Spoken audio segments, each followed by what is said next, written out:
इस वीडियो को बनाने का मकसद हरगिज किसी के जज्बात को ठेस पहुंचाना नहीं है। इस वीडियो में जो भी कुछ बताया गया है वो ऑफिशियल रिपोर्ट और रियल फैक्ट्स के आधार पर बताया गया है और बच्चे इस वीडियो को हरगिज ना देखें। स्वागत है दोस्तों हमारे चैनल में। आज मैं आप लोगों को इंडिया में प्रोस्टिट्यूशन लीगल है या इलीगल है उसके बारे में कुछ डिटेल्स दूंगा। देखिए, सबसे पहले प्रोस्टिट्यूशन का डेफिनेशन क्या है। देखिए, इससे पहले मैं हिस्ट्री ऑफ प्रोस्टिट्यूशन के ऊपर सीरीज ला चुका हूं। अगर आपको प्रोस्टिट्यूशन का क्या इतिहास है वो जानना है तो वो आप इससे पहले वाला वीडियो देख सकते हैं, जहां पर आपको मैं पूरा हिस्ट्री ऑफ प्रोस्टिट्यूशन के बारे में पता चलेगा कहां से ये प्रोस्टिट्यूशन का पैसा आया है। तो सिंपल मैं आज का टॉपिक शुरू करता हूँ। उतना डिटेल तो नहीं बताऊंगा, इससे पहले मैं ऑलरेडी 3 वीडियो ला चुका हूँ, ताकि आप वो वीडियो देखिए तो प्रोस्टिट्यूशन से रिलेटेड आपको सब इन्फॉर्मेशन मिल जाएगा। तो सिंपल सा डेफिनेशन ऑफ प्रोस्टिट्यूशन का ले तो प्रोस्टिट्यूशन वो पेशा को बोला जाता है जिसमें मेल या फीमेल, लड़का या लड़की अपना जिस्म का सौदा करता, अपना जिस्म को बेचता है, जिस्म का सर्विस देता है पैसे के बदले, तो इसको बुलाया था प्रोस्टिट्यूशन। ये सिंपल सा डेफिनेशन है। अब ये इंडिया में लीगल है या इलीगल है इसके बारे में हम लोग आज बात करें। कैसे करके प्रोस्टिट्यूशन में लोगों को लाया जाता है इसके बारे में जानेंगे। इंडिया में क्या ये लीगल है, इलीगल है, क्या सेक्शन है, तो ये सब के बारे में जानेंगे। पहले थोड़ा हिस्टोरिकल बैकग्राउंड में देख लेते हैं। आज का हमारा फोकस सिर्फ और सिर्फ इंडिया में रहेगा। इसके बाद अगर आप लोग को अगर लगता है कि मैं और भी पूरी दुनिया में प्रोस्टिट्यूशन का क्या लीगल स्टेटस है उस पर वीडियो लाऊं तो आप कमेंट सेक्शन में बता सकते हैं। तो आज मेरा फोकस सिर्फ और सिर्फ इंडिया पे रहेगा और इसका इतिहास क्या है, बेसिक सा शॉर्ट ब्रीफ हिस्ट्री भी बताऊंगा। तो फीमेल प्रोस्टिट्यूशन को दुनिया का सबसे पुराना प्रोफेशन माना जाता है जब से एक ऑर्गेनाइज सिविल सोसाइटी का स्थापना होता है, क्योंकि हम लोग सोसाइटी के बारे में, सिविलाइजेशन के बारे में अच्छा ही चीज हमें सिर्फ और सिर्फ बताया गया है, तरक्की बताया गया कि सिविलाइजेशन में तरक्की हुआ, लेकिन प्रोस्टिट्यूशन, स्लेवरी जैसा चीज को हमें हमेशा से क्या किया गया, बताया नहीं गया। और आपको बता दूं, जब से सिविलाइजेशन हुआ और जब से लोगों को एक जगह बसना शुरू किए तब से लोगों को जमीन का लालच और औरत का लालच ने बड़ा बड़ा एम्पायर को तबाह कर दिया और बड़ा बड़ा एम्पायर को बनाया भी है। जब से सिविलाइजेशन स्थापना होता है, एस्टेब्लिश होता है, तब से ये दो चीज का लालच आज तक वो इंसान को लालच है, एक जमीन और एक लड़की। तो इंडियन माइथोलॉजी में कभी हमें बहुत हाई क्लास प्रोस्टिट्यूशन के बारे में मिलता है, जैसे कि बहुत सारी प्रोस्टिट्यूट है, बहुत सारे सेलेस्टियल डेमीगॉड जिसे एज अ प्रोस्टिट्यूट के तौर पे इस्तेमाल किया गया था, जैसे कि रेफरेंस में है मेनका, रामभा, उर्वशी, थिलोथाम्बा। तो आर्यन रूलर जो इंडिया में रहते थे वो क्या करते थे, अपने कोर्ट में ये जो जितने भी सेलेस्टियल प्रोस्टिट्यूट है इनको क्या करते थे, गेस्ट जब आते थे इस राजा के पास तो उन लोग का सामने अपना प्रोस्टिट्यूट को पेश करते थे, उनको सर्विस प्रोवाइड करने के लिए। कभी कभी दोस्ती, अगर आपको राजा का बीच में दोस्ती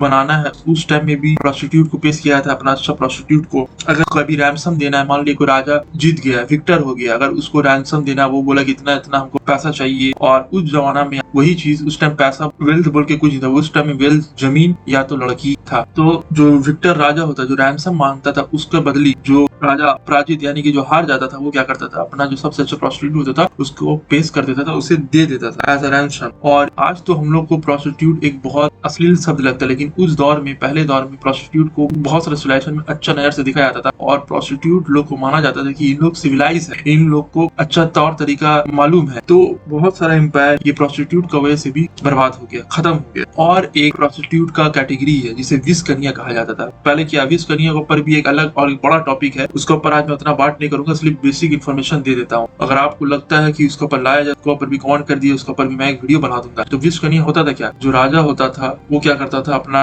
राज्य में अपना आदमी छोड़ देता था और बोलता था लड़की लोग को लेकर आओ, ऐसा लड़की लेके आओ, बच्चा लड़की जो बहुत बच्ची हो, कम उम्र का हो, जिसका माँ बाप या तो खरीद लिया जाता था माँ बाप से या किडनैप कर लिया जाता था, कुछ भी करके लड़की लोग को लाया जाता था, बच्ची लड़की लोग को लाया जाता था और बचपन से ही जहर दिया जाता, उनका खाना में जहर मिला के दिया जाता। एक बहुत पुराना मूवी है, क्लासिकल मूवी, बहुत पुराना भी मूवी नहीं है, मिठुन चक्रवर्ती का एक मूवी है जिसमें उसका बाप सपेड़ा रहता है और वो सांप को मार देता है। तो उसको पता रहता है कि सांप मेरा बच्चा को भी आके मारेगा, तो वो क्या करता है, अपना बच्चा को सांप का जहर असर ना करे, बचपन में उसको खाना में जहर मिला के पिलाते रहता है। लास्ट में उसका अंदर बॉडी में इतना जहर हो जाता है, जब वो जवान होता है और जब अपना गर्लफ्रेंड रखता है तो गर्लफ्रेंड के साथ जब किस करता है तो गर्लफ्रेंड भी क्या हो जाती है, उसका मर जाती है। तो ऐसा कुछ फिल्म में दिखाया गया, मुझे खुद सही से याद नहीं, लेकिन एक मूवी है मिठुन का। तो विष कन्या क्या किया जाता था, ऐसा लड़की लोग को उठाया जाता था जिसका विल पावर, जिसका इम्यूनिटी सिस्टम मजबूत हो, लेकिन उस टाइम तो पता नहीं होता था कि इम्यूनिटी सिस्टम किसका मजबूत, क्योंकि जहर आप किसी को पिलाइएगा या खिलाइएगा, भले खाना वो तो मर जाएगा। तो ऐसा बहुत केस होता था। मान लीजिए 100 लड़की लोग को उठाया कि उसमें से 2 या 4 ही लड़की सर्वाइव कर पाती थी, क्योंकि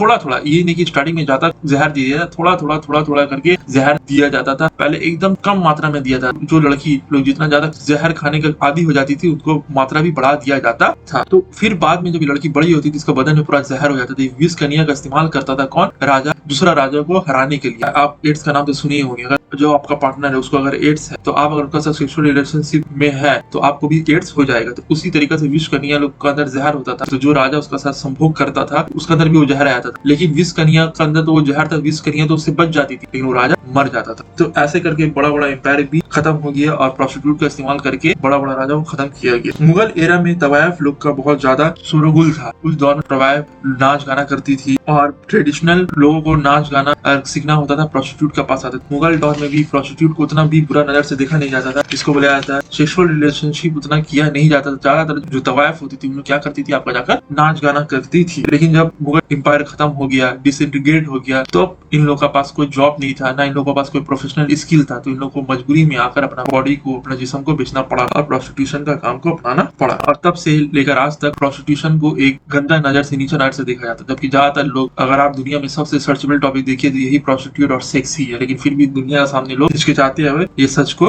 एक्सेप्ट करने से। तो 18 और 19 सेंचुरी में जब ब्रिटिश रूल इंडिया में था तो ब्रिटिश मिलिट्री जो ब्रिटेन से आता था इंडिया में, तो वो अपना बहुत, हर कोई तो अपना वाइफ को लेके नहीं आता था। बहुत कोई नौजवान लड़का लोग रहता था, तो उन लोग को तो सेक्सुअल डिजायर पूरा करना है, तो वो लोग पूरा करने के लिए यही प्रोस्टिट्यूट लोग उनका जरूरत पूरा करती थी। उसके लिए ब्रिटिशर्स लोग क्या करते थे, जहां जहां मिलिट्री छावनी था वहां पर एक प्रोस्टिट्यूट का एरिया बना देते, ब्रॉथल बना देते थे। ये बहुत सारा ब्रॉथल ब्रिटिशर्स लोग ने बनाया, जिसमें से मुंबई का जो कमाटीपुरा जो फेमस है, ये भी ब्रिटिशर्स टाइम का बना हुआ है। और भी बहुत सारे रेड लाइट एरिया इंडिया में ब्रिटिशर्स लोग ने बनाया। लेकिन उस टाइम भी ब्रिटिशर्स लोगों टाइम में भी प्रोस्टिट्यूट लोगों का कोई हाल अच्छा या कोई राइट्स नहीं था, कोई भी अच्छा हाल नहीं था। प्रोस्टिट्यूशन का कारण क्या, आज मैं सिर्फ कारण तक बता के खत्म करूंगा। नेक्स्ट डे में आप लोगों को इसका कानून लीगल है कि इलीगल है, इसका ऊपर मैं टॉपिक लाऊंगा। फिर भी मैं बता दूं कि इंडिया में प्रोस्टिट्यूशन इलीगल नहीं है, लेकिन पूरा तरीका से लीगल भी नहीं है। तो क्या है नहीं है वो कल का, यानी कि नेक्स्ट डे जब मैं टॉपिक लेकर आऊंगा तो उस पर मैं क्लैरिफाई करूंगा। आज सिर्फ मैं ये बता दूं कि इंडिया में प्रोस्टिट्यूशन के पेशा में लड़की लोग को, खासकर ज्यादातर 99% लड़की लोग ही रहती है, तो उसे कैसे करके लाया जाता है उसके बारे में आज अभी जानते हैं। अभी तो हम लोग ने बेसिक हिस्ट्री देख लिया, अब हम लोग जानते हैं कैसे करके लड़की लोग को प्रोस्टिट्यूशन के बिजनेस में लाया जाता है। देखिए, प्रोस्टिट्यूशन का बिजनेस में लाने का अगर आपका दिमाग में कुछ आता हुआ, कोई भी लड़की प्रोस्टिट्यूशन में क्यों आती है, आपका दिमाग में पहला बात आएगा कि पैसा का मजबूरी में लड़की प्रोस्टिट्यूशन करती है। लेकिन ऐसा नहीं है, बहुत सारा कारण है। पैसा भी एक कारण है, लेकिन सिर्फ और सिर्फ पैसा ही कारण है ये बात नहीं है। पैसा भी एक कारण है। अगर 5-6 में अगर आपको बताऊं कॉजेज, उसमें से एक कारण पैसा है, लेकिन सिर्फ और सिर्फ पैसा ही कारण है ऐसा नहीं है। तो सबसे पहला कारण जिसमें मजबूरी में लड़की लोग को प्रोस्टिट्यूशन में लाया था वो है रेप। देखिए, आजकल क्या होता है, लड़की लोग को पहले जो से लड़की लोग को क्या किया गया, एज ए कम्युनिटी इस्तेमाल किया गया कि सामान, जानते हैं ना, जो लड़की प्रोस्टिट्यूट करती है उसे बोला जाता है सामान, यूज किया हुआ सामान, खाया हुआ माल, जिसको हम लोग लोकल लैंग्वेज बोलते हैं खाया हुआ माल। खाया हुआ माल का मतलब बहुत किसी के साथ वो सेक्सुअल रिलेशनशिप कर चुकी है, अब वो वर्जिन नहीं है, तो ये सब लड़की लोग के लिए इस्तेमाल किया जाता है। और यूज गुड्स भी बोला जाता है, जो लड़की किसी के साथ रिलेशनशिप में रह चुकी है उसको यूज गुड्स भी बोला जाता है। और प्रोस्टिट्यूट तो एक सिंपल सा लैंग्वेज है, तो कैरेक्टर लेस और भी बहुत कुछ बोला जाता है हमारे समाज में। तो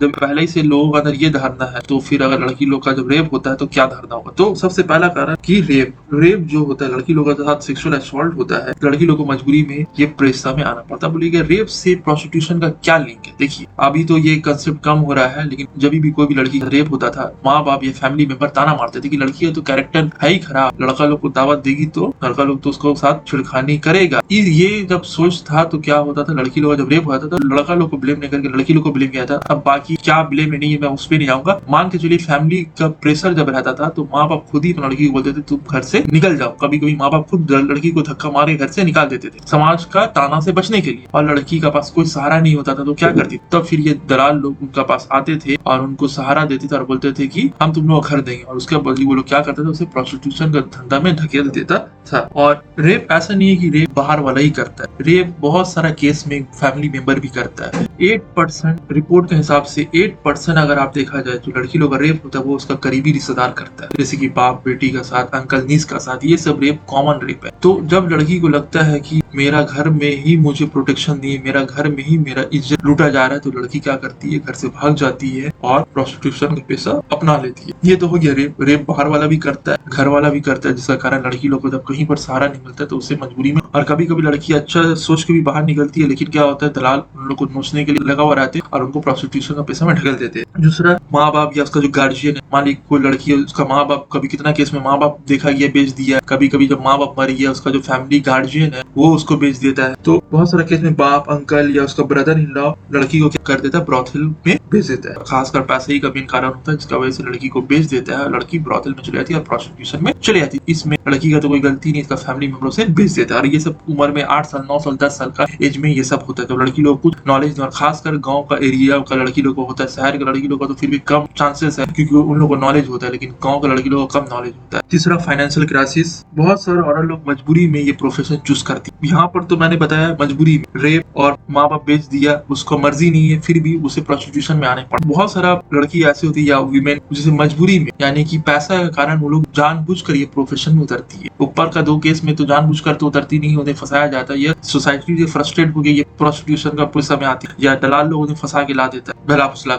लेकिन फाइनेंशियल क्राइसिस में कभी कभी बहुत सारे लड़की औरत फंस जाती है, तब क्या करती है, उनको अपना फैमिली को निकालने पड़ता है या खुद फंस जाती है, तो उससे निकलने के लिए प्रोफेशन को वो लोग अपनाती है। बहुत केस में ऐसा दिखाया कि उसका हस्बैंड मर गया, कुछ प्रॉपर्टी रख के नहीं गया, या बहुत सारा फाइनेंशियल क्राइसिस आ गया तो बच्चा को बड़ा करने के लिए प्रोस्टिट्यूशन का पैसा में चले जाती है। या बहुत सारा केस में बहुत कोई ये प्रोफेशन अच्छा लगता है जिसमें इनकम अच्छा रहता है तो उसके लिए भी जाती है। तो ये भी एक पहलू है जिसको हमें नजरअंदाज नहीं करना है। बहुत कुछ ऐसा भी प्रोस्टिट्यूट है जिसको ये काम करने में अच्छा लगता है, क्योंकि हम लोग हर एक चीज को हर एक बैकग्राउंड से देखेंगे, सिर्फ और सिर्फ विक्टिम का नजर से नहीं देखेंगे कि नहीं ये बहुत कोई को प्रोस्टिट्यूशन एज अ प्रोफेशन बहुत अच्छा लगता है। अच्छा लगता है इन द सेंस इसमें इनकम और पैसा बहुत ज्यादा है। अगर और लड़की का भी अगर क्वालिटी अच्छा रहा तो पैसा के कारण में क्या आ सकता है कि इसका हस्बैंड मर चुका है, कोई इसको संभालने वाला नहीं, बच्चों को बड़ा करना है, उसके लिए हो सकता है कभी कभी कुछ केस में लड़की अपना मजा के लिए भी प्रोस्टिट्यूशन का पैसा अपनाती है। कभी कभी केस में उसका हस्बैंड घर से निकाल देता है, शादी टूट जाता है, माँ बाप भी उसे अपनाता नहीं है। और सेक्स वर्कर लोग का चिल्ड्रंस भी कभी कभी क्या होता है, जो सेक्स वर्कर हो जिसका बच्चा हो जाता है, देखिए ज्यादातर वो लोग प्रोटेक्शन लेके करते हैं, लेकिन बहुत सारा केस में प्रोटेक्शन लेके करने के बावजूद भी बच्चा ठहर जाता है, तब मजबूरी में तो बच्चा पैदा करना ही पड़ेगा। जब बच्चा पैदा हो जाता है तो वो बच्चा भी प्रोस्टिट्यूट हो जाता है, इसमें तो बच्चा गलती नहीं है। अगर वो लड़की हुई तो प्रोस्टिट्यूट हो जाती है और ये प्रोस्टिट्यूशन का पैसा चलता है, जरूरी नहीं कि उसे बेचा गया, कुछ नहीं किया, अब वो बचपन में वैसा माहौल में रही है, उसे कोई ना एजुकेशन मिला है ना उसे अच्छा हेल्थ केयर मिला है, अब वो बचपन से वो माहौल में रही है, स्कूल नहीं गई, कुछ नहीं गई, वो बचपन से वो चीज देखी है तो वो क्या होती है, वो चीज का आदी हो गई है। ऐसे भी प्रोस्टिट्यूट देखा गया है। तो एक केस है Gaurav Jain versus union of India. तो इसमें बताया गया कि रिट पिटीशन दायर किया गया था, क्रूशियल इशू उठाया गया था, स्कूल होना चाहिए, वोकेशनल ट्रेनिंग होना चाहिए, हॉस्टल मेडिकल चेकअप फैसिलिटी होना चाहिए हर स्टेट में, हर एक यूनियन टेरिटरीज में। किसके लिए, प्रोस्टिट्यूट के बच्चे लोग, लेकिन प्रोस्टिट्यूट का जो बच्चा होता है लोग कोई भी हेल्थ एजुकेशन या हेल्थ केयर फैसिलिटीज या एजुकेशन नहीं मिलता है। बेसिक उन लोग का जो ह्यूमन नीड्स होता है वो तक नहीं मिलता है। तो बेसिक ह्यूमन नीड यानी कि एजुकेशन, हेल्थ केयर ये सब मिले, इसके लिए यहाँ पर एक रिट पिटीशन दायर किया गया ताकि सरकार हर जगह ऐसा सिर्फ और सिर्फ पर्टिकुलर प्रोस्टिट्यूट का बच्चों लोग के लिए school, college, health care facilities खोले ताकि उन लोग का अच्छा से देखभाल हो सके, उन लोग को प्रोस्टिट्यूशन का पैसा को अपनाना ना पड़े। क्योंकि अगर आप लोग उनको प्रमोट नहीं करिए तो मजबूरी में वही प्रोफेशन अपनाएगी। कम से कम 16 साल तक उन लोग को हमें प्रोटेक्शन देना है, तब जाके उन लोग को फिर उनको अपना पाँव में खड़ा कर देना, उन लोग को बचा लेना है, फिर उनको अगर उनको जो प्रोफेशन अपनाना है वो अपना सकती है। फिर रिलीजियस और कल्चरल कारण भी होता है। देवदासी प्रथा का नाम तो आप लोग ने सुना ही होगा। देवदासी प्रथा खासकर महाराष्ट्र में बहुत ज्यादा है, जिसमें 18 से कम उम्र के लड़की लोग को मंदिर में, टेम्पल में दे दिया जाता है, बोला जाता है देव की दासी है, देव की सर्वेंट है, और वहां पर आपको पता ही होगा उसके साथ क्या होता है। तो बहुत सारे ऐसे लड़की जब देवदासी होती है उन लोग को पता चल जाता है कि उन लोग जिस्म का साथ खिलाया जा रहा था, उन लोग को क्या किया जाता है, प्रोस्टिट्यूशन का पेशा में मजबूरी में जाना पड़ता है। तो देवदासी सबसे ज्यादा बॉम्बे में देखा गया। 15 से 20% प्रोस्टिट्यूट बॉम्बे में जो वो देवदासी है। नागपुर, दिल्ली, हैदराबाद में भी यही रेट है, 15 से 20%। पुणे में 10% है। और जो अर्बन एरियाज है, खासकर बॉर्डर एरिया, बेलगांव का बॉर्डर डिस्ट्रिक्ट एरिया जैसे कोल्हापुर हो गया, संगली हो गया, सतारा हो गया, यहाँ पर 50% जो प्रोस्टिट्यूट है उन लोग को माना जाता है कि इन लोग देवदासी, इन लोग पहले देवदासी थी, बाद में प्रोस्टिट्यूट बन गए। तो आप देख सकते हैं कि ये परसेंटेज कितना ज्यादा चिंताजनक है। फिर 80% बोला जाता है टोटल जो प्रोस्टिट्यूशन है वो देवदासी ही होती है ये बॉम्बे एरिया में। और देवदासी में जो चाइल्ड प्रोस्टिट्यूशन होता है उसमें से देवदासी का कंट्रीब्यूशन 20% है। मतलब 20% जो चाइल्ड प्रोस्टिट्यूट होती है वो कहीं ना कहीं कौन होती है, देवदासी होती है। 11 साल 10 साल लड़की लोग का साथ उन लोग को धंधा में यानी कि जो प्रोस्टिट्यूशन का पेशा है में धकेल दिया जाता है, सब जान के भी अनजान बने हुए रहते हैं। तो जो चाइल्ड प्रोस्टिट्यूट उसमें से 20% जो प्रोस्टिट्यूट वो देवदासी है। तो एक केस था विसलजीत वर्सेस यूनियन ऑफ इंडिया, जहाँ पर एक पब्लिक लिटिगेशन दायर किया गया था। जो देवदासी है उन्हें मजबूरी में जो फोर्स करके प्रोस्टिट्यूशन का धंधा में धकेला जाता था उसका खिलाफ एक लिटिगेशन था, ताकि उन लोगों के खिलाफ गवर्नमेंट, उन लोगों को हमेशा तो सहारा नहीं मिलता आश्रमों में, तो उन लोगों को जब निकाल दिया जाता तो उन लोगों को रिहेबिलिटेट करने के लिए उन लोगों को सरकार क्या करे, कुछ उन लोगों के लिए समाधान निकाले। इसके लिए भी पीआई दायर किया गया था ताकि जो देवदासी उन लोगों को रिहेबिलिटेट कराया जाए, उन लोगों को भी मेन स्ट्रीम पे लाया जाए। Last but not the least, kidnapping और एब्डक्शन, ये भी मेन कारण में से एक कारण है। देखिए बहुत ऐसा केस में लड़की लोगों को बलाया फुसलाया जाता है। गांव देहात में ज्यादातर होता है, बाहर से लड़का आता है अच्छा कपड़ा पहन के, सोना जेवर पहन के, सब लड़की लोग उसका आगे पीछे घूमती है। पता नहीं कि वो सोना उसका ओरिजिनल है कि नहीं है, झूठ मूठी का। लड़की लोगों को बोलता है कि मैं शहर में इतना बड़ा काम कर रहा हूँ, यहाँ पर काम करो, इस सेट का पास काम करो। लड़की लोग बोलता है तुमको भी काम करना, कोई लड़की बोलती नहीं मुझे काम नहीं करना, मुझे शादी करना है। तो लड़की को शादी का बहाना लेकर आता है। कभी कभी लड़की बोलती मुझे भी काम करना है, पैसा कमाना है, उसे लाकर इधर बेच देता है। कभी शादी करने का बहाना लाके बेच देता है। और कभी कभी लड़की लोग को, खासकर बॉम्बे जैसा शहर, यहाँ पर तो लालच दिया जाता है कि बॉलीवुड का लालच दे देता है, जिसका वजह से फिल्म इंडस्ट्री का ऐसा लालच दे देता है, उन लोग क्या करती है उसका बाद में आ जाती है। लालच देता है कि मैं भी तुम लोग को हीरोइन बना दूंगा, तो वो लड़का का बाद में आ जाती है। और जब यहाँ पर आती है बॉम्बे जैसा शहर में, तो पता लगता है कि ऐसा कुछ नहीं है, उल्टा उसे क्या किया जाता है, कमाटीपुरा जैसा एरिया में बेच दिया जाता है। और खासकर जो किडनैपिंग का केस में क्या होता है, कभी कभी क्या होता है डायरेक्ट लड़की लोग गैप कर दिया जाता है, ये तो है ही है। कभी कभी क्या किया जाता है, लड़का का माँ बाप गाँव का आदमी होता है, उसे पता रहता है कौन सा आदमी कमजोर है, कौन सा फैमिली, अगर बाद में लड़की गैप हो जाती है तो वो लोग पुलिस कंप्लेन करेगा कि नहीं करे, ये सब पता रहता है। वो लोग फैमिली मिलकर भी, कपल लोग भी जाकर क्या करता है, ये सब लड़की लोग को किडनैप करता है, लड़की लोग को भला फुसला कर लेकर आता है। देखिए एक औरत दूसरा औरत का ही दुश्मन है। तो एब्डक्शन के, किडनैपिंग से जो प्रोस्टिट्यूशन में जो लड़की लोग को लाया जाता है, 35% इंडिया में जितना भी प्रोस्टिट्यूट है उसमें से 35% जो प्रोस्टिट्यूट उसे कहीं ना कहीं से किडनैप करके या झूठ बोल के फिल्म इंडस्ट्री में काम दिलाने का बहाना, कुछ भी कारण से उसे प्रोस्टिट्यूट का लाइन में लाया गया है। तो इसमें से 35% यानी 35% जो रेशियो है किडनैपिंग ऐसे भला फुसलाने का झूठ बोलकर उसके प्रोफेशन में लाया जाता है। तो आज हम लोग ने पढ़ लिया कि इसका बेसिक हिस्ट्री, इंडिया में क्या इतिहास रहा है प्रोस्टिट्यूशन का, क्या कारण है, कैसे करके लड़की लोग को इस धंधा में लाया जाता है। उसके बाद कल में हम लोग पढ़ेंगे इससे रिलेटेड क्या ब्रूटैलिटी होता है लड़की लोगों के साथ, कितना जुल्म किया जाता है लड़की लोगों पर, जो सेक्स वर्कर होती है, प्रोस्टिट्यूट होती है, उन लोगों को कितना जुल्म किया जाता है, उसके ऊपर बात करेंगे। और वीडियो आएगा 2-3 वीडियो जहाँ पर मैं आप लोग को इससे रिलेटेड कानून के बारे में बताऊंगा, कौन सा सेक्शन में क्या लिखा हुआ है। तो हमारे चैनल के साथ जुड़े रहिए। Thanks for watching friends.